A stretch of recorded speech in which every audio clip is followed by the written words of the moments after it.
no ha sido para mí muy fácil saber qué predicar. Desde que el pastor me pidió que predicara, han pasado casi que 2 semanas. Yo digo, Señor, no puede ser. Y saltaba de un tema a otro. Digo, no, Señor, eso no es así. Tú me conoces desde que me he convertido hasta el día de hoy. Tú diriges mi mente de una manera específica. Y entre anoche y esta madrugada es cuando sentí realmente la palabra que había que compartir, lectura que ha realizado el hermano Isaías en Santiago capítulo 2, y que empieza de una manera un poco fuerte, ¿no? Que tú crees que Dios es uno, bien haces. También los demonios creen y tiemblan. Si uno dice, bueno, ¿qué querrá decir el predicador con esto? Eso era la introducción, porque luego hay un tema que se desarrolla aquí que tiene que ver con un buen amigo mío. Espero que vuestro también. Se llama Abraham. ¿Conocéis a Abraham, el de Ur, de Caldea? Sí, ¿verdad? ¿Se acuerdan de cómo se ganaba la vida, no? Haciendo estatuillas idolátricas. Y aquel hombre estaba así en sus quehaceres diarios, no sé, a lo mejor preocupado de la factura de la luz. Sí, sí, la factura de la luz. No emplearían la luz eléctrica, pero a lo mejor buenos velones, sí. Así que estaría pensando, Señor, ¿cuánto voy a ganar hoy para que mi mujer, mis hijos estén? No he dicho nada. Abraham no tenía hijos, pero nos imaginamos la vida de una persona con los quehaceres de cada día, los problemas de cada día. El caso es de que mientras él estaba en sus cosas, como nosotros solemos estar en las nuestras, cada uno aquí representamos un mundo en miniatura. Todos nosotros tenemos una historia. Tenemos unos planes. Algunos se han cumplido ya, otros no. Algunos no se cumplirán jamás porque no forman parte del plan de Dios. Y Abraham era uno más. Era uno más. No creo que Abraham fuera más que yo, más que tú, más que cualquiera.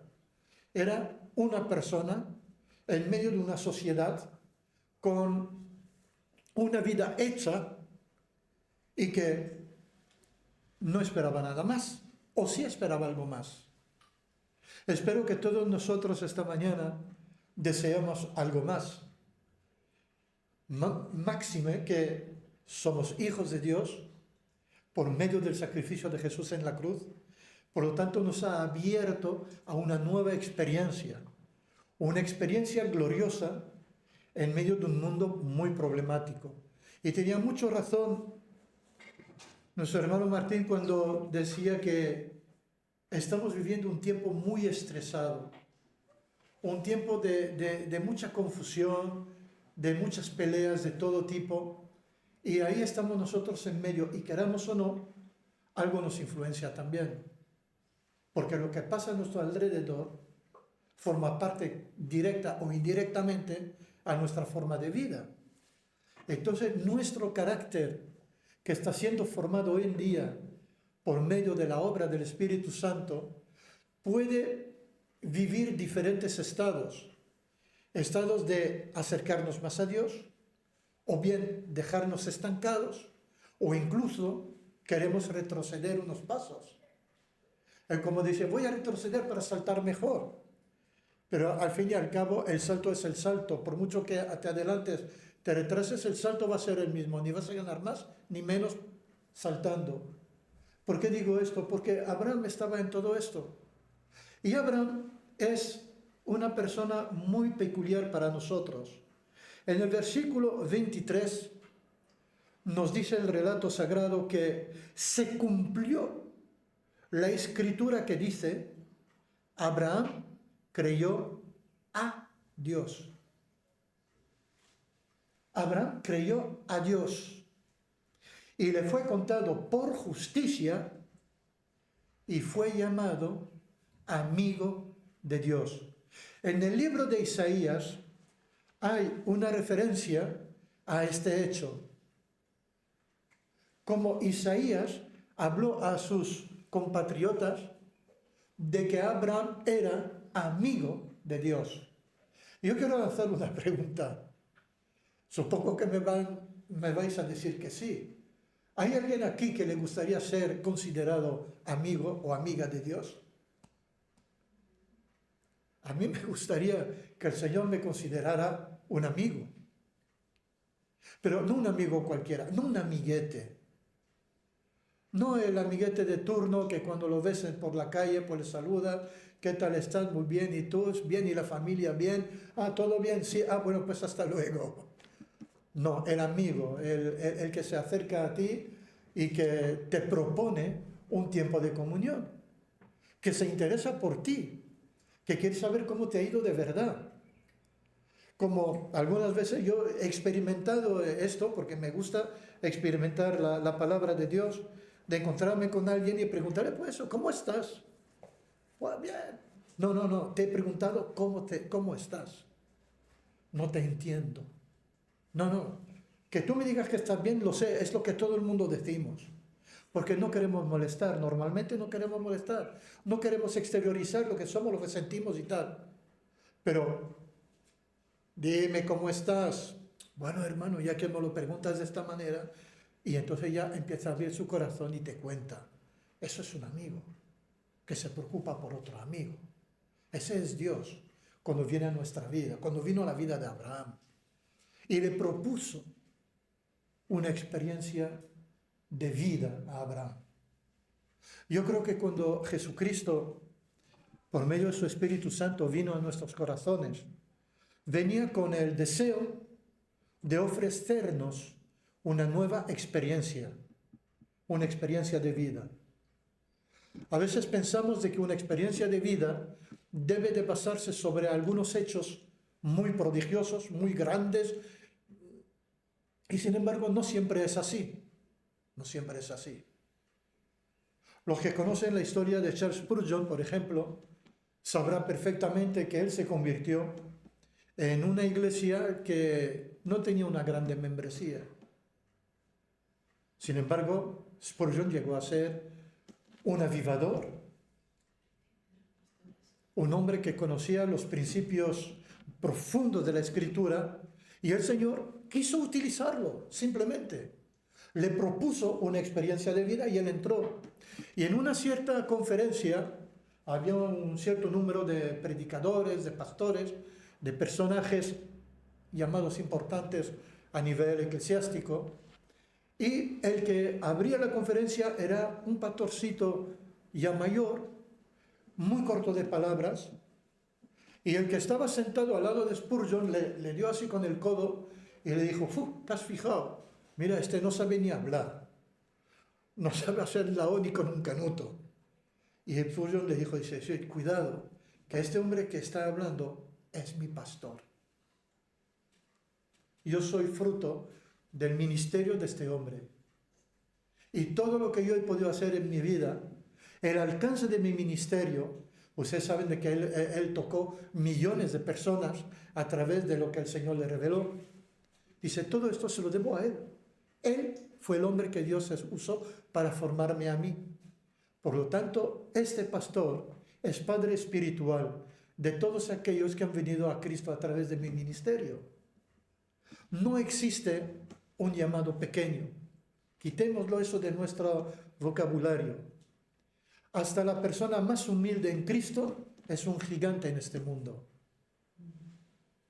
Saber decir nuestro testimonio con palabras elocuentes es bonito, es lindo, pero saber decirlo con 3 palabras es igualmente serio e igualmente grande porque alcanza el mismo objetivo. Dios no busca personas con grandes talentos, sino personas con un perfil peculiar. Y yo creo que cada uno de los que estamos en este momento escuchando la palabra de Dios, entramos en este perfil. Yo soy peculiar y cada uno de vosotros es igualmente peculiar. Ni menos, ni más, porque el Señor nos da a todos la misma oportunidad de vida. Amén. Amén. Miren, no quiero alargarme mucho. se cumplió esa escritura. Entonces, la pregunta que me hacía yo durante años era la siguiente: Señor, ¿tú me podrías decir cuál es la diferencia entre creer en ti y creerte a ti? Quiero repetir esta pregunta. ¿Qué diferencia puede haber entre creer en Dios y creer a Dios? Creo que es muy pertinente hacernos esta pregunta. De vez en cuando me la hago porque quiero recordar lo que Dios ha hecho en mi vida. Porque tendemos a creer que las personas que normalmente predican desde un púlpito tienen su vida completamente arreglada. Todo está bien. Si es predicador, si es evangelista, si es maestro de la palabra, si es pastor, es porque tiene un perfil peculiar por medio del cual el Señor le utiliza y por lo tanto va a ser una persona protegida. Eso del escudo, pues no es así. Somos todos iguales. Tenemos que comer, tenemos que dormir, nos tenemos que levantar cada día, tenemos que luchar. Los trabajos no siempre son los más agradables, pero son los que son. Y tenemos que aprender a disfrutar de los trabajos que Dios nos permite desarrollar en este mundo. Uno dirá de que él se merece ganar tanto. Otro dirá, bueno, con lo que yo tengo me conformo. ¿Quién tiene más razón? No, forma parte de la historia peculiar de cada uno de nosotros. Abraham tenía su trabajo. ¿Podía haber hecho de su oficio algo grandísimo? Sí, ¿por qué no? ¿Pudo haber abierto una cadena de establecimientos que dependían de lo que él hacía? Sí, ¿cómo que no? Pero él nos dice la Escritura de que estaba en Ur, que tenía su centro de trabajo, y de ahí el hombre trabajaba, intentaba ser honesto, honrado con sus vecinos y no meterse en ningún problema, como la mayoría de nosotros. Ese era Abraham. Sin embargo, él un día tuvo que enfrentar esa pregunta. Imaginémonos por un momento, Dios, por la manera que Él obra en cada uno de nosotros de manera diferente. No hay una tipología exacta. El Señor no tiene por qué manifestarse a todos de la misma manera, no. ¿Por qué? Porque cada uno de nosotros representamos una cierta forma de vida en el sentido en que somos únicos. La formación que tenemos cada uno es única, depende de los padres que hemos tenido, los abuelos, etcétera, el entorno en el que nos hemos desarrollado. Eso forma el carácter de una persona. Por ejemplo, me voy a poner a mí como un ejemplo esta mañana. Mi padre, debido a ser italiano de nacimiento, sin embargo norteamericano por nacimiento, me enseñó una cosa desde que yo era así de chiquitín, de que nunca se dieran cuenta de que yo estaba. Pasa desapercibido. Eso fue la gran máxima de mi padre para protegerme. Lo que no sabía el hombre es que haciendo esto me estaba hundiendo. No lo sabía. Yo siempre he crecido escondiéndome de todo. Yo tenía ciertas cualidades, como todo el mundo tiene cualidades, y en las cualidades que yo tenía, personas que se daban cuenta me ponían por delante y yo enseguida me escapaba. A los 19 años Jesucristo vino a mi vida. No entendía nada de la palabra de Dios. Pero en el primer instante que yo entré en aquella iglesia local en Alicante, cuando vi a aquel hombre que era inglés y que predicaba con unos papeles porque no sabía hablar español, entonces durante toda la semana, con máquina de escribir, diccionarios y traductores, no como ahora que tenemos el internet, sino todo en papel, se preparaba la predicación llena de faltas de ortografía y de forma de expresarse. Pero yo le oí en aquel momento como si fuera la persona más maravillosa que yo podía encontrarme en mi vida. Y aquel día cuando volví a mi casa, yo ya iba a mi casa con un nuevo deseo en mi corazón. Quiero ser como este hombre. La cosa fue tan fuerte que años después pensaban que yo era hijo de él. Me decían, no, es que tú eres hijo de Guillermo. Se llamaba Guillermo Burgess. para los que lo han conocido. Y decían que yo era su hijo. Y yo decía, no, yo no soy su hijo. Y me dicen, pero si te pareces a él y hablas como él. Digo, bueno, un bonito piropo. ¿Qué decía el apóstol Pablo? Quería que todos por lo menos fueran como él. Aunque todos queremos ser como Jesús. Pero Dios nos ha puesto para que seamos también modelos de otros. En este caso, Abraham quiere ser modelo para nuestras vidas. Gracias, Abraham. ¿Y qué modelo puede ofrecernos Abraham? Algo muy grande, hermanos. Algo preciosamente grande. No tengo palabras para decir. Es sublime. Es Dios manifestándose a través de Abraham que nos habla al corazón. Abraham llegó a hacer cosas, proezas, que en su tiendecita jamás habría imaginado que las haría algún día. Todavía hoy, a la edad que tengo, creo sinceramente que aún yo no he dado todo lo que podía dar al Señor. Yo creo que eso no termina nunca.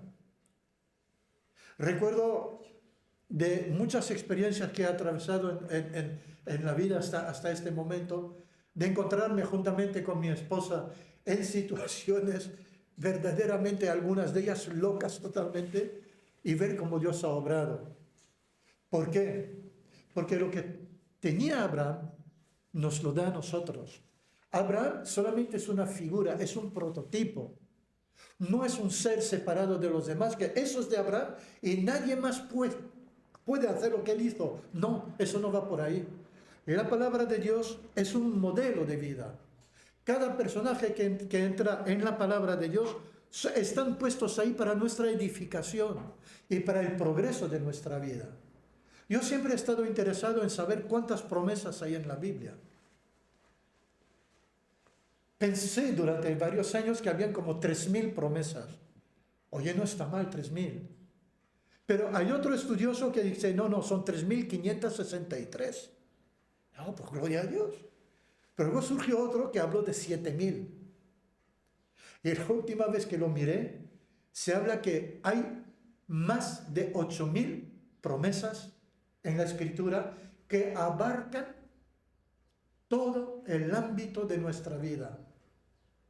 El físico, el mental, el espiritual, el económico, el familiar, el sentimental, todo, lo abarca todo.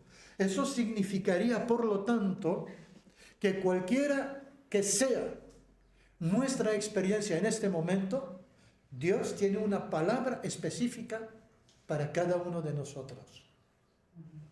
Dios tiene esa palabra que tú necesitas.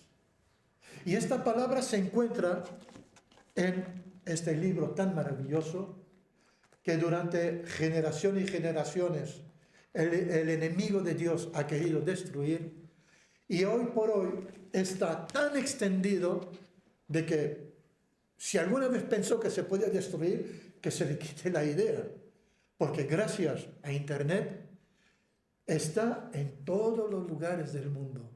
Es imposible, porque Dios vela por su palabra. Y su palabra es una palabra siempre actual, nunca cambia su palabra. Lo que Dios dijo a Abraham hace tanto tiempo, tantos milenios, es nuestro hoy, por medio de algo que Dios plantó en Abraham y plantó en cada uno de nosotros cuando creímos en Jesús. Fe. Abraham se transformó en un héroe de la fe. Y yo creo, sinceramente, haciendo un examen profundo sobre el tema, creo que todos los que estamos aquí somos personas de fe. Creo que todos nosotros hemos recibido no una pequeña medida de fe, eso no existe, sino Dios ha compartido con nosotros un propósito eterno que se traduce a través de la fe que nos da para poder abarcar cualquier situación. Me voy a explicar. Lo primero que tenemos que entender es que la fe no es algo que nosotros vamos a crear, que nosotros vamos a elaborar, sino es un don gratuito de Dios. Es un don de Dios, es un regalo divino. Y ese regalo divino es para que podamos caminar dentro del propósito de Dios. Y si yo empiezo a buscar adjetivos, hablaré de vida de victoria, Hablaré de metas que vamos a alcanzar. Vamos a alcanzar porque las que hasta ahora ya las has alcanzado, o no. Depende de la experiencia de cada uno. Pero estas metas están ahí para que las alcancemos. A veces nos vemos sujetos siempre a la repetición de algunas situaciones problemáticas. Y es como si fuera un bucle. Siempre volvemos al mismo problema, siempre el mismo problema. Es que no hemos podido avanzar por alguna razón. Y entonces creamos en nosotros una especie de excusa que nos vale y que esperamos que valga para Dios. Y decimos lo siguiente: pero es que en mi caso, yo sé que esto está bien, yo sé que esto Dios lo hace, pero en mi caso creo que no, porque yo creo que yo no soy merecedor, yo no valgo, yo no esto, yo no lo otro, y empezamos a inventar una serie de negativismos delante de Dios que Dios nunca ha puesto en nuestra vida. Cree y te será hecho. ¿Saben lo que es estar en un país extranjero? De tener que llevar la palabra de Dios a un grupo que está a punto de desmoronarse y que Dios por alguna razón te utiliza a ti para evitarlo. Y que algunas personas se ponen en contra porque no aceptan, porque quieren la división y no quieren de que el Espíritu Santo venga a arreglar los componentes del grupo para darles un nuevo desarrollo. Y que te han hecho llegar hasta allí sabiendo tu estado económico y que si no hay una ofrenda, eso funciona así, es para ayudarse mutuamente, para poder visitar iglesias y trabajar y ayudar. Y encontrarte de repente en medio de Francia con un coche con la aguja de la gasolina en la reserva y un agujero en el bolsillo, bueno, en cada bolsillo. Y tú estás ahí y miras detrás de ti y ves a tu esposa que está ahí, en fe de Dios, y dos criaturitas que no tienen culpa de que su padre se ha ido a otro país a predicar el Evangelio. Y el primer momento, claro, solemos dejar actuar la carne. Señor, ¿cómo es que ha pasado esto? Señor, es que no puede ser tal. Bueno, Señor, tú sabes todas las cosas. Vamos a coger camino de regreso a España y teníamos cerca de 340 o 350 kilómetros. Era un Opel Kadett, el 1500 diésel, el que menos gastaba en aquella época, consumía poco, y haciendo malabarismos. ¿Cómo vamos a llegar? No muy lejos de la frontera, en España, en el pueblo de Figueras, ¿era? Vivían unos familiares de mi esposa.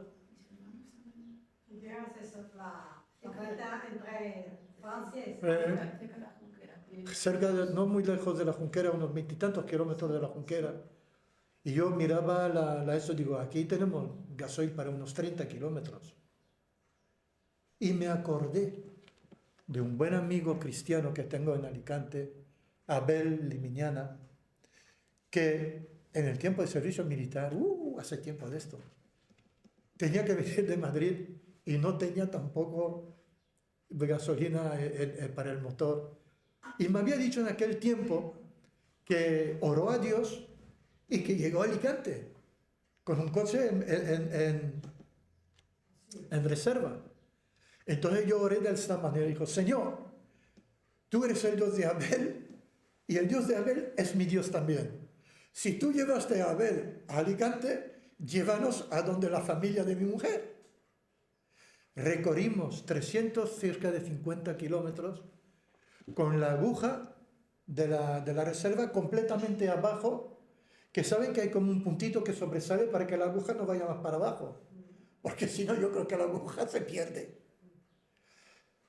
Y llegamos a la calle donde vivía su hermana y en el momento que aparcaba el coche se quedó parado. Fue el último respiro del motor. Aleluya. O sea, nos condujo exactamente hasta ahí. Dios, cuando nos llama, provee para que podamos responder. Y nos va a meter en cada situación, límite a veces, para ver cómo reaccionamos y para ver cómo vamos a salir adelante. Abraham no lo sabía. Y Dios empezó a hablar con él. Abraham, ven aquí bonito. Ven aquí bonito. Que quiero hablar contigo. Te quiero proponer. ¿Cómo lo hizo el Señor? Eso es un asunto entre Abraham y Dios. Pero la Escritura me dice que Dios. Y llamó a Abraham. Y le dijo, sal de tu parentela a un lugar que yo te mostraré. Ni siquiera tenía él conocimiento de lo que Dios quería hacer realmente. Le ofrecía irse, había oído la voz. ¿Qué haríamos nosotros si oímos la voz de Dios? Que muchas veces la oímos. En el secreto del corazón, el Señor pone su dirección. No siempre hay que oír una voz audible. Él tiene muchas formas para hablarnos. El caso es que en aquel caso, Abraham estuvo bien convencido de que Dios le había hablado. Y, milagro, acepta lo que Dios le dice. Y aquel hombre se pone en marcha, deja la tienda, no sé si la traspasó para sacar algo de dinero, no lo sé. El caso es que decidió obedecer a Dios. He dicho hace un momento de que Dios nos ha hecho un regalo que se llama fe. En el Antiguo Testamento, la palabra fe nuestra del Nuevo Testamento se pronuncia emuná. Y emuná significa confianza ciega total en el que te habla. De alguna forma, Abraham, en aquel momento que oyó la voz de Dios, recibió el regalo de la fe. Y él creyó lo que estaba oyendo. Podría decir, bueno, a partir de ahora yo creo en Dios. Dios me habló, creo en Él. Pero no, lo que nos dice el texto sagrado es de que Abraham le creyó a Dios. Creyó a Dios. No es que digamos, sí, yo creo en Dios. Claro que creemos, todos creen, muchos creen. Incluso hay los que se dicen a sí mismos que no creen en nada, que en el momento de la prueba claman a Dios. Yo conozco a algunos así, digo, ¿cómo tú clamas a Dios? Dice, bueno, mejor clamar a Dios que no clamar a nadie. Digo, desde luego. El caso es que este hombre usó, tal vez por primera vez, el don de la fe, porque se puso en pie. Dios le había dicho, vete para tal sitio que ya te diré, ya te contaré. Y emprendió el viaje, porque había creído a Dios. Y mientras creía a Dios, empezó a creer también en Dios. No sé qué proceso ha sido el tuyo, yo sé el mío. Yo empecé creyendo en Dios.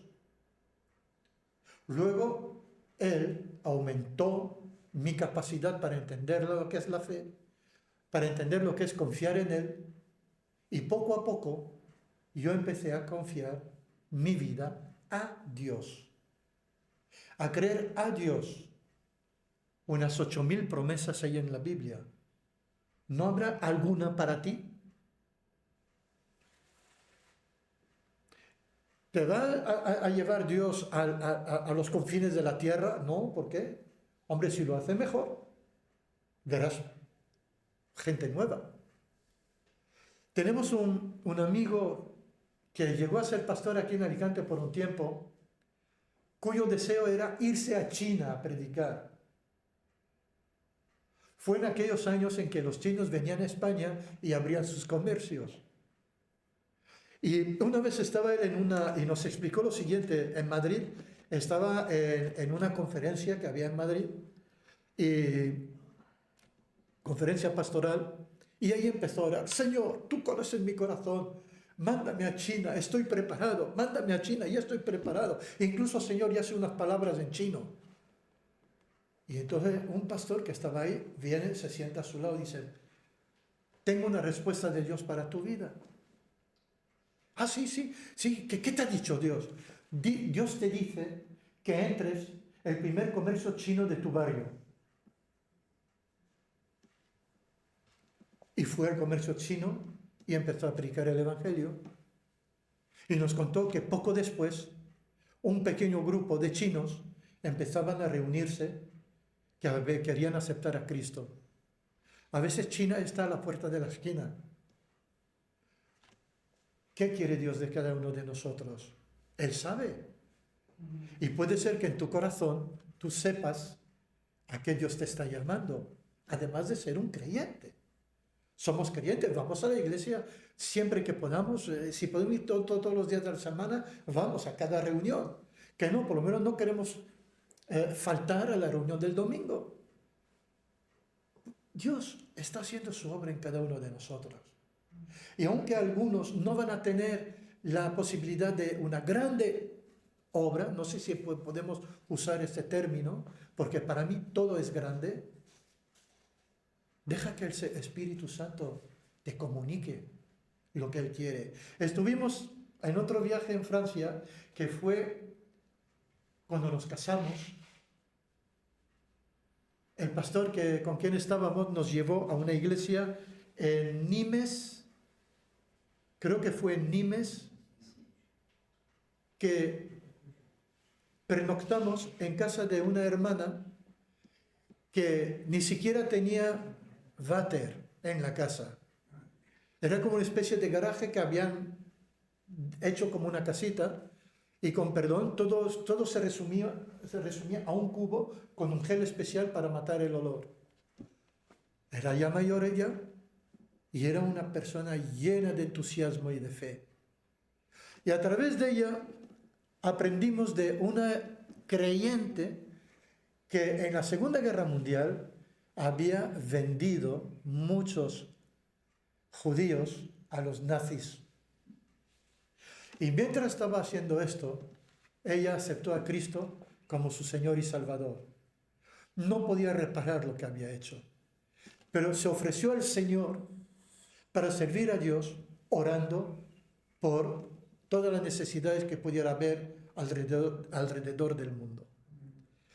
Su corazón estaba tan lleno de esta necesidad, ya que Dios le había perdonado, sintió el perdón de lo que había hecho con aquellos judíos. Pero ella quería a partir de ahora servir. Entonces el Señor le dijo, de acuerdo, tú vas a servirme y te quiero exclusivamente para mí. Y la mujer cayó gravemente enferma y se quedó postrada de por vida en una cama. Nunca más se volvió a levantar de una cama. Mucha gente fue para orar por ella y querían orar en liberación y en sanidad y ella siempre se negó. Y ahí llegamos. Y ella tenía la cama rodeada de pilas de agendas. Tenía agendas llenas de nombres, llenas de situaciones, llenas de problemas de otros creyentes y no creyentes que pedían ayuda. Y fue profundamente emocionante para nosotros porque nos apuntó en sus agendas de oración y nos dijo, a partir de hoy también oraré por ustedes. Ese era el ministerio que Dios le había dado y nunca quiso liberación ni sanidad porque ella decía, aquí estoy mejor porque ahí estoy cumpliendo el perfecto deseo de Dios para mi vida. Había oído la voz de Dios y su vida se transformó en un acto de fe. Ahora, ¿por qué insisto tanto sobre este acto de fe? Porque no es lo mismo creer en Dios que creer a Dios. Creer en Dios no hace falta fe. Los demonios creen y tiemblan. ¿Qué es lo que nos diferencia a nosotros entonces a nivel de fe? Porque cuando Dios nos salvó, puso en nosotros la semilla de la fe y la semilla de la fe la puso para que creciera. De nosotros depende la responsabilidad de saber cómo encauzar nuestra fe, qué hacer con la fe que Él nos ha dado. En el caso de Abraham, se tenía que ir. Y Dios en el camino le hizo promesas, ¿se acuerdan? Sal de tu tienda, era de noche. No había la contaminación atmosférica que hay ahora, no habían tantas luces de ciudades para impedir ver el firmamento. Y Dios le dijo, levanta los ojos y mira. El hombre levantó y miró. Ay, Señor, muy bonito el cielo, ¿no? Mira, fíjate, Padre, hoy no hay nubes, qué bien se ve. Dice, parece que hay luz. Mira mejor. Y él empezó a mirar, bueno, sí, Señor, veo muchas estrellas. No, mira mejor, mira mejor. Digo, bueno, Señor, hay tantas que no las puedo contar. Ya se estaba acercando el hombre al deseo de Dios. Y de repente el Señor le dice, a la edad que tenía él, dice, tu descendencia será tan numerosa como todo lo que tú estás viendo en este momento en el firmamento. Y escuchen lo que dice la Escritura. Y Abraham creyó a Dios. En aquel momento nació en el corazón de Abraham la seguridad. No le hizo falta una confirmación escrita, ni una firma, ni una demostración, unas arras de lo que fuera. Creyó a Dios. Dios lo había dicho, eso tenía que pasar sí o sí. No existió en él ningún tipo de duda. No, es que Dios lo ha dicho. Y su mujer, cuando él se lo contó, ¿se imaginan ustedes el drama familiar? Me la imagino, Sara, por muy guapa que fuera. La Escritura nos dice que era una mujer extraordinariamente hermosa. Y le diría a ella a su marido, dice, ¿me has mirado? ¿Me has mirado bien, esposo mío? Por mucho fuego y mucho que tú puedas tener. Dice, yo soy viejita. Ya no tengo la costumbre de las mujeres. ¿Qué me estás diciendo que tu descendencia va a ser tan numerosa como todo? Sarai, no te preocupes, lo ha dicho el Señor. Sí, pues Señor, te habrá tomado el pelo. Lo ha dicho Él. Se va a cumplir. Oh, pues entonces eso será de que te tienes que casar con otra. Y tener hijos con la otra. Dios me ha dicho que tú me vas a dar un hijo. Vamos a esperar en Él. Dios tiene su tiempo. ¿Qué pasa cuando nos adelantamos al tiempo de Dios? Cualquier cosa, pero no muy bueno. Lo practicó Abraham. Abraham era un hombre como yo, como tú. También se equivocaba el pobre. Y se equivocó. Y achavo el problema en que metió a la humanidad. Pero supo volver en sí, supo pedir perdón a Dios y volver a entrar en el plan y el propósito de Dios. La fe tiene sus altibajos, ¿por qué no? Así que él fue un hombre que empezó a practicar la fe. Hermanos, debemos practicar la fe, porque hay un progreso en la práctica de la fe. Hay un progreso en obedecer a Dios. Practicar la fe es lo siguiente. Tuve que apuntarme la definición correcta porque no quiero decir palabras que no son. Creerle a Dios es vivir en fe y en obediencia a la palabra de Dios. La fe que honra a Dios es aquella que se manifiesta en nuestra obediencia a la palabra de Dios. Muchos no lo hacen. Se quedan en creer en Dios. La palabra, según último recuento, tiene como 8.000 promesas. ¿No habrá una de estas promesas que es dirigida especialmente a ti, a mí, a cada uno de los que estamos aquí? Claro que la hay. Y esa fe va a poner en acción tu obediencia a Dios. Eso significa creer a Dios. Cuando tú obedeces a Dios es porque crees a Dios. Cuando no lo haces es porque crees en Dios y ya está. ¿Saben ustedes el número de personas, soy hombre amante de las estadísticas, que cumplen esta parte de la vida de los cristianos en las iglesias? Personas que creen en Dios. No faltarían un solo día a la iglesia. Cantan, alaban a Dios, se arrodillan, oran, pero no logran dar el siguiente paso. Por alguna razón que no me explico, se quedan ahí, no dan el siguiente paso. El paso que les conduce directamente a una vida de obediencia activa a Dios. Que empiezan a ver la palabra de Dios con otros ojos, con los ojos del Espíritu Santo. Y el Espíritu Santo va revelando a nosotros, a cada uno de nosotros, nos va revelando lo que le gusta a Dios. ¿Y qué podemos hacer? ¿Y cómo hacerlo para agradar a Dios? Y en eso sabemos que la fe funciona porque empezamos a ver cambios en nuestro interior. Ustedes saben en este momento la estadística de divorcios que hay a nivel de la Iglesia de Jesucristo, como nunca jamás en el pasado, debido a personas que no quieren obedecer la palabra de Dios. La palabra de Dios indica lo que una persona en conflicto matrimonial tiene que hacer. Si lo hace, salva su matrimonio. Si lo hace, el Señor le premia. Si lo hace, esa obediencia le conduce a un proceso que le lleva a una nueva etapa en su vida espiritual. Una cosa es creer en Dios, la segunda es creer a Dios, y el creer a Dios nos lleva a un camino de bendición que a lo mejor no lo hemos terminado de definir totalmente, pero ahí está. Y hay momentos en que ocurre en nuestra vida. De repente estamos perfectamente, ¿cómo diría yo?, en sintonía con el Señor.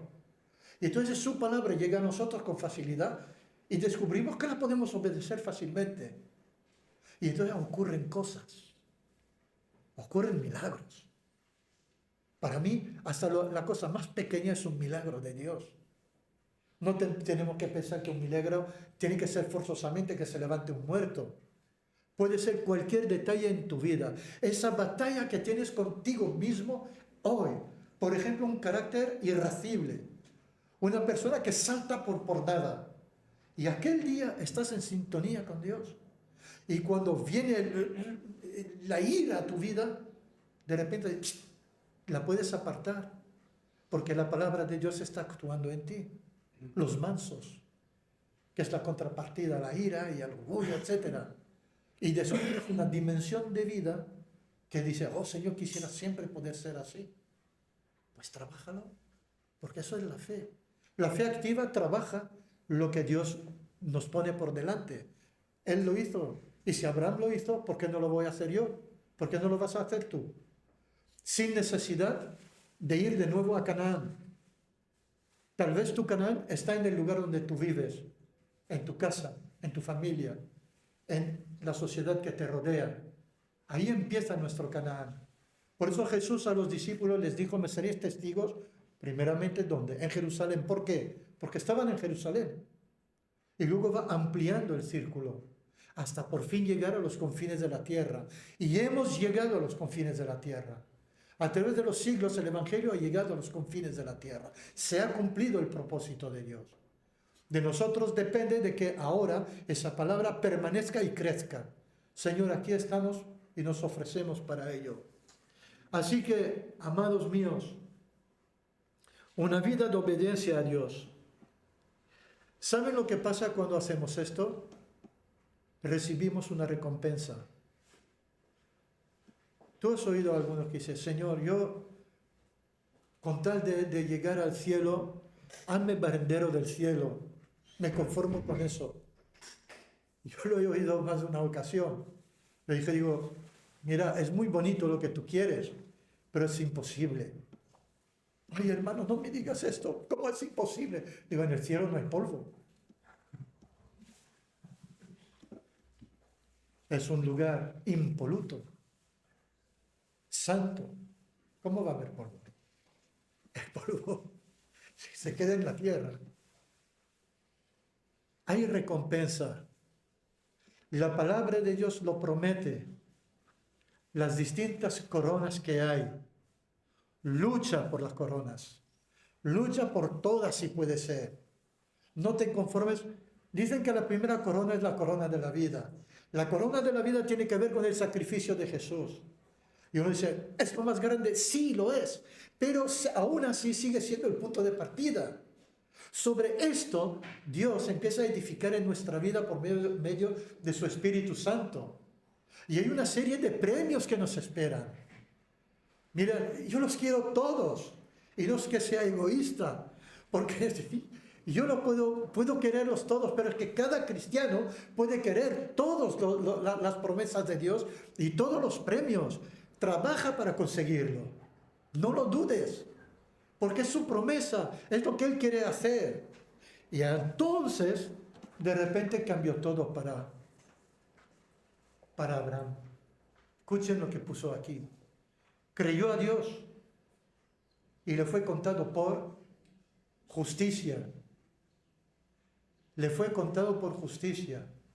Dios quiere llamarnos justos. Somos justificados por la sangre de Cristo. Eso es creer a Dios. Sí, yo creo que Dios me ha justificado. Tan solo este hecho, esta seguridad en tu corazón, te transforma en una persona justa delante del Señor, porque estás atribuyendo tu estado a la obra de Cristo en la cruz. No sé si me captan. Sí, ¿verdad? Por haber creído a Dios, Dios ha logrado este gran milagro en nuestra vida. Ser justificados por el sacrificio de Jesús, que entregó su sangre en la cruz. Justificados pues por Cristo, estamos sentados en lugares celestiales. Ya no vivimos solamente en la tierra. Una parte de nosotros ya disfruta del ambiente celestial porque hemos sido justificados. Cuando entendí esto, me sentí bien. Sabía de que mirándome solamente a lo que yo soy en mi carnalidad, me sentía tan mal, tan triste, tan apartado de la bendición de Dios. Pero cuando entendí que el sacrificio de Jesús me justificaba delante de Dios para poder decir, sí, Padre Celestial, he aceptado a Jesús como mi Señor y Salvador. Eso lo cambia todo. Me imagino a Abraham lo que tuvo que sentir cuando Dios le llamó persona justificada. Tú eres un justo, Abraham. ¿Cómo se lo diría el Señor? Yo creo que lo diría con sencillez. En un cierto momento de la experiencia de Abraham, le diría, Abraham, eres de los míos. Tú eres justo de acuerdo a mi corazón. Y entonces se sintió lleno, se sintió completo. Lo que no sabía Abraham es que había más bendición para él. Hay más bendición para ti, para mí, para cada uno de nosotros. No solamente que Él nos justifica, sino que Él quiere hacer algo más. Miren lo que dijo Jesús a sus discípulos en Juan 15. Dice, ya no os llamaré siervos, porque, escucha, el siervo no sabe lo que hace su Señor, pero os he llamado amigos. Antes os pregunté si había alguien aquí, hombre o mujer, que quiere llegar a ser amigo o amiga de Dios. Jesús dice a sus discípulos, ya no soy más siervos. Os he llamado, no os llamaré. No que si te portas bien, puede ser que algún día tal vez seas mi amigo. No. Os he llamado. Los discípulos ya habían dado prueba de lo que ellos eran. Aún no había llegado el momento de la gran pasión de Cristo. Ustedes saben cómo se portaron los discípulos, pero ya los había llamado amigos y eran imperfectos. Algunos darían de qué hablar, pero ya les había llamado amigos. Y dice a continuación, porque todas las cosas que oí de mi Padre os las he dado a conocer. ¿Cuánto tiempo llevamos escuchando la bendita palabra de Dios? ¿6 meses? ¿6 días? ¿30 años? ¿40? ¿50? Estamos siendo enseñados por la palabra de Dios. Cada vez somos más bíblicos porque el mensaje bíblico siempre viene a nosotros. Yo no estoy predicando nada nuevo. Lo que estoy hablando ya lo habéis oído con otras palabras tal vez, pero es bueno, lo que dice el apóstol Pablo, que es bueno repetirse hasta que la persona que oye llegue a captar la profundidad, no solamente la profundidad, sino el alcance del mensaje. El mensaje tiene que producir en nosotros cambios. Nos tiene que ayudar a progresar, nos tiene que ayudar a vivir, nos tiene que ayudar a ser testigos de Él de una manera sublime, poderosa. haciendo de que personas a veces débiles nos podamos levantar en la fuerza de Dios, que podamos recurrir a toda la provisión del Espíritu Santo para nuestra vida, para todos los ámbitos de nuestra vida, y tener siempre la respuesta del Señor en cada problemática que vivimos o cada bendición. Por eso, ya no seréis más mis siervos, os he llamado amigos, porque todas las cosas que oí de mi Padre os la he dado a conocer. Yo creo que conocemos la palabra de Dios. Hoy día conocemos la palabra de Dios. Ahora tenemos que hacer un examen interior para ver qué hacemos con ese conocimiento. Abraham pasó por el mismo proceso. Recibió la palabra de Dios, le dijo lo que tenía que hacer, obedeció. En el camino, cuando por fin se estaba concretizando la promesa divina y llegó el momento en que Sara ya también creyó a Dios, nació Isaac. ¿Quién iba a pensar que en los planes de Dios entraría el que le pediría como un amigo a otro amigo? Y le dijo, Abraham, ofréceme tu hijo. Ah, sí, Señor. Ah, pues sí, claro. Si lo has hecho conmigo, lo harás con mi hijo. ¿Qué pensaría Abraham en aquel momento?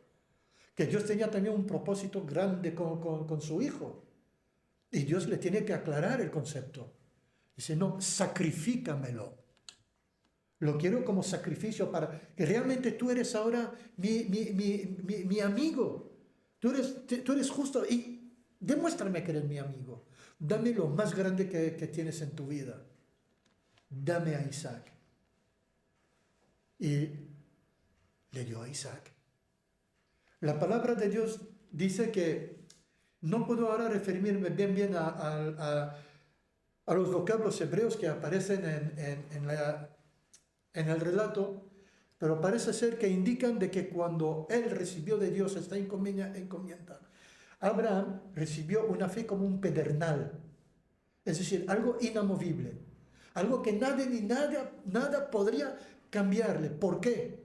Porque confió tanto en Dios que sabía que Dios tenía todas las respuestas y que a él no tenía por qué conocer las respuestas. Podemos obedecer a Dios sin saber exactamente lo que Él quiere. Él muestra, obedecemos y Él se encarga de lo demás. Abraham llegó a este punto.